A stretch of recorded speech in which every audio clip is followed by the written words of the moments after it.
হ্যাঁ, হ্যালো বন্ধুরা, কেমন আছো সবাই? আমি সৌম্য। আমার আরো একটা রিয়াকশন ভিডিওতে তোমাদের সবাইকে জানাই ওয়েলকাম। বন্ধুরা, মেগাস্টার সাকিব খানের আরো একটা অ্যাকশন মুভি তাণ্ডবের টিজার কিন্তু লঞ্চ হয়েছে। আই থিংক আমরা সবাই কম বেশি এই টিজারটা অলরেডি দেখে ফেলেছি। ভাইরে ভাই, কি বলবো, রায়হান রাফি তাণ্ডবের টিজারে যে লুকে মেগাস্টার সাকিব খানকে প্রেজেন্ট করেছে না, মানে কি বলবো, পুরোই মাথা নষ্ট। যে লেভেলের লুকে এই তাণ্ডবের টিজারে মেগাস্টার সাকিব খানকে দেখা গেছে।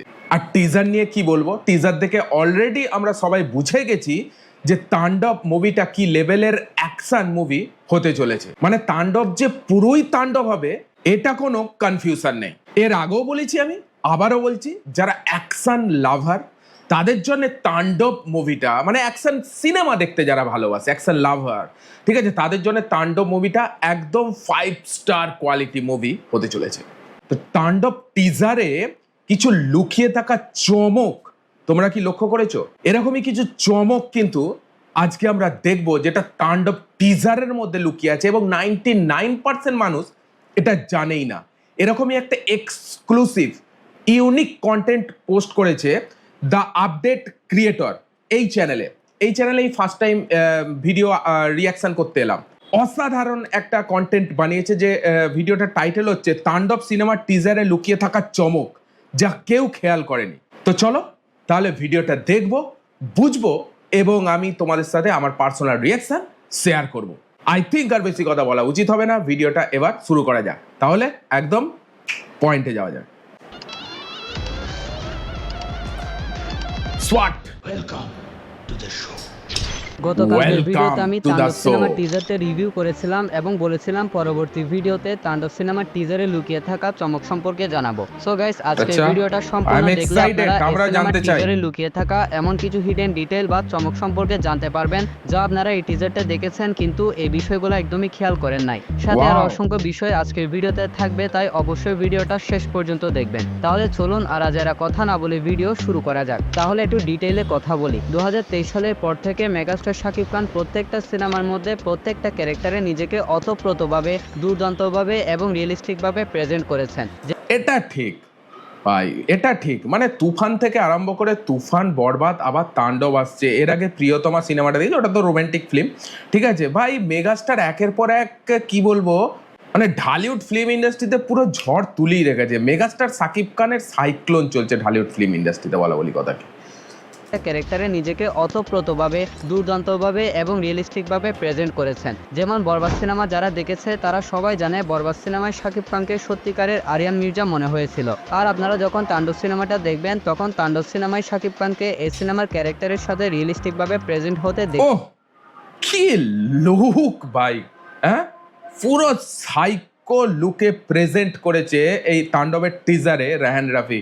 পুরো দেখে না কি লুক লেভেলের। ও কাট, এই যে সিনেমাটা, এই যে বলছে কথাটা, ভাই রে ভাই, দেখবেন পুরোই তখন মাথা তাণ্ডব নষ্ট। সিনেমায় শাকিব খানকে এই সিনেমার ক্যারেক্টারের সাথে রিয়েলিস্টিকভাবে প্রেজেন্ট হতে দেখতে পারবেন। আর এটাই হচ্ছে শাকিব খানের অভিনয়ের জাদু। তাণ্ডব সিনেমার টিজারে এক নতুন শাকিব খানকে আমরা দেখতে পাচ্ছি, যে শাকিব খানকে নতুনভাবে প্রেজেন্ট করেছে এই সিনেমার ডিরেক্টর রায়হান রাফি। তুফান সিনেমা থেকেও বেটার, দুর্দান্ত ক্যামেরা অ্যাঙ্গেল, ক্যামেরা শট আমরা তাণ্ডব সিনেমার টিজারে দেখতে পাচ্ছি। এছাড়া Yes. রায়হান রাফি তার প্রত্যেকটা সিনেমার মতোই তাণ্ডব সিনেমার টিজারে অসংখ্য সিগনেচার শট রেখেছেন। শুধু তাই নয়, তাণ্ডব সিনেমার শুট করার জন্য উন্নত মানের ক্যামেরাও নিয়ে এসেছেন। আর এই টিজারে থাকা বাহ। প্রত্যেকটা ফ্রেম একটা অন্যটা থেকে দুর্দান্ত। শুধু তাই নয়, তাণ্ডব সিনেমার যে টিজারটা ভাই, আমরা এই দেখতে পেয়েছি ড্যান্সটা এই দারুণ। টিজারটা অনেক বেশি ক্রিয়েটিভিটির সাথে কাট করেছেন তিনি। যেমন 1 মিনিট 30 সেকেন্ডের এই টিজারটার মধ্যে এই সিনেমার মূল অ্যাকশন সিকোয়েন্সের একটা অংশ বা একটা ঝলক তিনি অ্যাড করেন নাই। অন্যদিকে বরবাদ সিনেমার টিজারে কিন্তু ওই সিনেমাটার অন্যতম অ্যাকশন সিনগুলো আমরা দেখতে পেয়েছিলাম, যেটা তাণ্ডব সিনেমাটার মধ্যে নেই।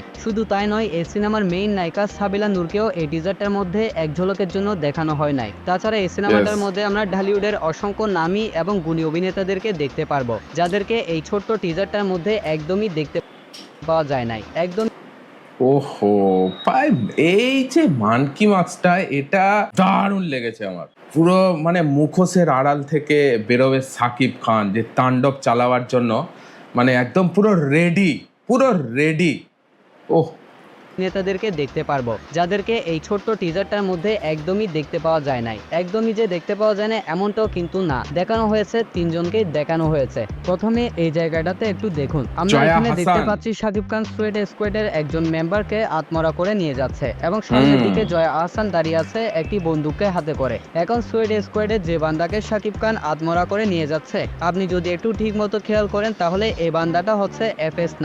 যদিও তার মুখটা এখানে সম্পূর্ণভাবে ব্লার করে দেওয়া হয়েছে, কিন্তু ঠিক মতো FS9 খেয়াল করলে বুঝতে পারবেন এটা যে FS9, এতে কোনো ভুল হবে না। প্রথমে মনে করেছিলাম এই সিনেমায় FS9 কে প্রধান ভিলেন চরিত্রে দেখা যাবে, কিন্তু এখন বুঝতে পারলাম এই সিনেমাটার মধ্যে FS9 কে আমরা সুয়েড স্কোয়াডের প্রধান হিসেবে দেখতে পারবো। আর আমি আপনাদেরকে গ্যারান্টি দিয়ে বলে দিচ্ছি এই সিনেমায় FS9 এর সাথে শাকিব খানের একটা hand to hand fight scene আপনারা দেখতে পারবেন। ওকে, এবার আচ্ছা। এই সিনটা একটু খেয়াল করেন। এই জায়গাতে যে ব্যক্তিটাকে আমরা গান হাতে করে এগিয়ে যেতে দেখতে পাচ্ছি, এটা আর কেউ না, এটা হচ্ছে সুমন আনোয়ার। সুমন আনোয়ারকে এর আগে আমরা তুফান সিনেমায় শাকিব খানের বিপরীতে দেখতে পেয়েছিলাম, কিন্তু তাণ্ডব সিনেমায় সুমন আনোয়ারকে আমরা শাকিব খানের পক্ষে এবং তার গ্যাংয়ের মেম্বার হিসেবেই ভাই কতটা পয়েন্ট খুঁটিয়ে খুঁটিয়ে দেখলে তবে এরকম ভিডিও বানানো যায়, একবার ভাবো।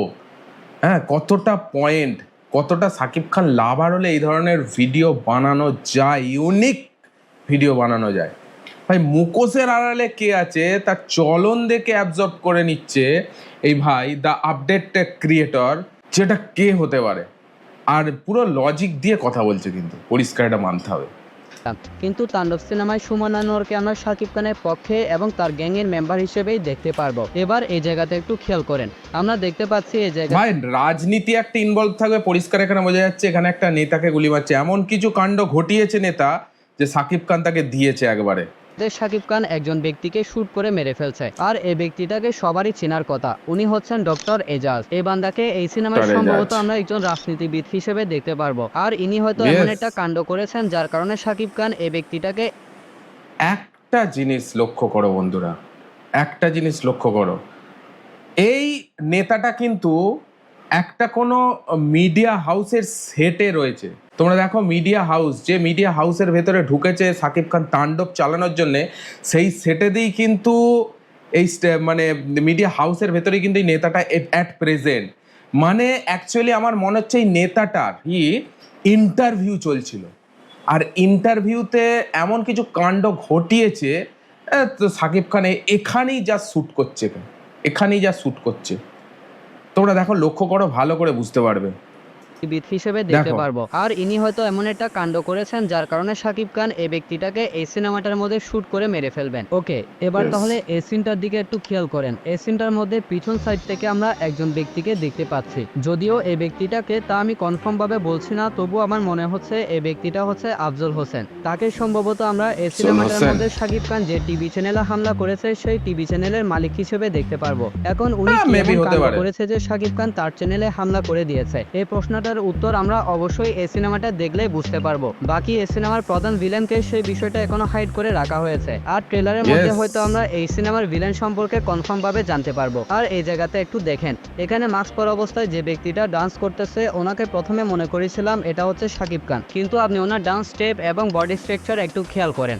আর এই জায়গাতে শাকিব খানের বডি স্ট্রাকচার এবং তার নাচের স্টেপগুলো একটু খেয়াল করেন। মাস্ক পরা ব্যক্তিটার সাথে কিন্তু তাই কি ভাইয়া বলছে যে ডান্স করেছে যে ব্যক্তিটা, সবাই আমরা ভেবেছি এটা সাকিব খান, কিন্তু এই ভাইয়া বলছে সাকিব খান নয়। কি জানি ভাই, আমার তো সাকিব খানই লাগছে, কি জানি না। জাস্ট তোমরা কমেন্টে লেখো, যে ব্যক্তিটা টিজারে তোমাদের ড্যান্স করতে দেখেছো ওটা কি সাকিব খান না সাকিব খান নয়? তোমাদের বডি স্ট্রাকচার দেখে কি মনে হচ্ছে লেখো। এটা হচ্ছে শাকিব খান, কিন্তু আপনি ওনার ডান্স স্টেপ এবং বডি স্ট্রাকচার একটু খেয়াল করেন।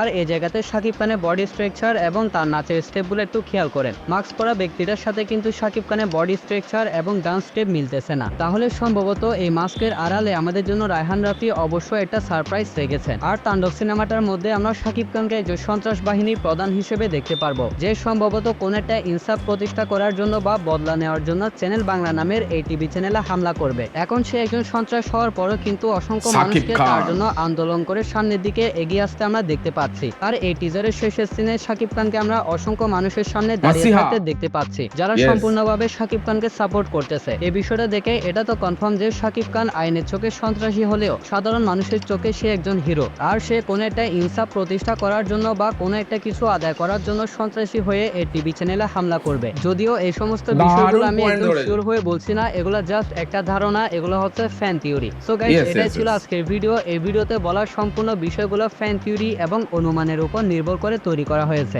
ভাই ভিডিওটা দেখলাম, বুঝলাম, তো আই থিঙ্ক অনেক কিছু অনুমান করার ওপর ভিত্তি করে এখানে বলা হয়েছে। যেমন যে ড্যান্সটা করছে এখানে এখানে বোঝানো হয়েছে যে ড্যান্সটা মেবি হতে পারে সাকিব খানও করেছে একটা টাইম মুখোশ খুলে, কিন্তু দ্বিতীয়বার যে মুখোশ পরে ড্যান্স করছে সে কিন্তু সাকিব খান না, এখানে সেটাই বোঝানো হয়েছে। বডি ল্যাঙ্গুয়েজ দেখে ভাইয়া বুঝেছে। মেবি আমার তো সেরকম কিছু লাগে না, আমার তো সাকিব খানই মনে হচ্ছে লেগেছে। বাই দ্য ওয়ে, যখন ট্রেলার বা সিনেমা আসবে তখন তো তোমরা দেখতেই পাবে, জানতেই পারবে। আর এই তাণ্ডব সিনেমাটার মধ্যে রাজনীতি একটা ইনভলভ আছে, সেই কারণে একটা রাজনীতির নেতাকে শ্যুট করার জন্য দেখানো হচ্ছে। আর সাকিব খান যে অ্যাকচুয়ালি কোনো হিরো, ঠিকই বলেছে মাসিহা, সেটা যে যেভাবে ওর জন্য প্রোটেস্ট করার জন্য আন্দোলনে লোক নেমেছে ওর সাকিব খানের হয়ে লড়াই করার জন্য, এটা পরিষ্কার একদম ক্লিয়ার। মানে সাকিব খান সাইকো লুকে এসেছে ঠিক কথাই, প্রথম ঝটকায় দেখলে মনে হবে যে সাইকো লুক, মানে Shakib Khan as a criminal, সন্ত্রাসবাদী, কিন্তু না, যেখানেই নাইনসাফি হচ্ছে মানে দুর্নীতি হচ্ছে সেখানেই কিন্তু সাকিব খান পৌঁছে যাচ্ছে এবং সে তাণ্ডব চালাচ্ছে ইনসাফ দেওয়ার জন্য। জাস্ট এটাই হচ্ছে স্টোরি মূলত তাণ্ডবের টিজারের। আর এখনো অনেক চমক বাকি আছে, কারণ এখানে নায়িকাকে এখনো পর্যন্ত আনেনি। অনেক মেন ক্যারেক্টার যেগুলো তাণ্ডবে রয়েছে সেগুলোকে এখনো পর্যন্ত তুলে ধরা হয়নি। মানে আগামী দিনে ভাই পুরো চমকই চমক তাণ্ডব নিয়ে। বাই দ্য ওয়ে, এই ভিডিওটা তোমাদের কেমন লাগলো অবশ্যই কমেন্টে জানাও। ভিডিওটা যদি ভালো লাগে অবশ্যই একটা লাইক দিও। এই ধরনের কন্টেন্ট আপডেট পাওয়ার জন্য চ্যানেলটাকে সাবস্ক্রাইব করে নিও। চলো আবারও দেখা হচ্ছে কোনো একটা ভিডিওতে, ততক্ষণ take care, all the best and signing of.